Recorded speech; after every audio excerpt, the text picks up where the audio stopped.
All right, guys. So, super exciting video. You've got, I'm going to assume you've got one of these here. This is a Bambu Lab. This is out of focus out of my P1S. And that joker was clogged. And I want you to look.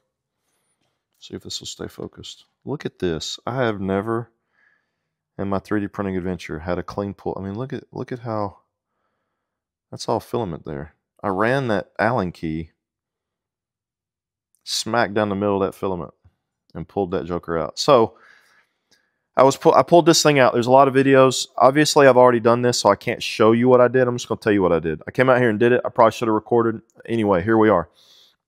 But I came out here and I found this. I was like looking for something that would fit in that hole, right? And this fits. I'm standing behind the camera. See, so that fits. So then what I did was I took my MAP gas torch, this guy right here.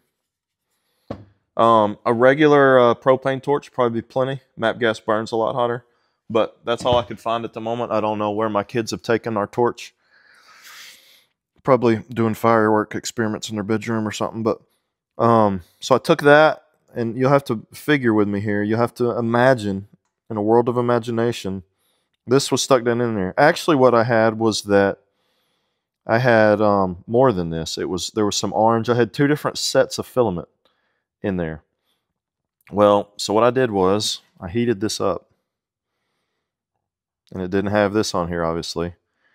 I stuck it kind of a little bit down in there, and I swirled it around and kind of cleaned it out. Nothing was happening. I wasn't really thinking through what I was doing. So then heated it up again, and I shoved it all the way in there, basically until it stopped, or until so what happened was I think it was kind of like this in there. Is that blurry? And it stopped. It cooled off enough that it stuck there. And I let it cool off. I was like, you know what? Let's see what happens. So I stuck it in there, wiggled it a little bit, pulled. Cleanest semi-cold pull I've ever seen. And I'm assuming I hadn't put this thing back in. If you're watching this video, that means that this worked, and this is now working correctly in my printer.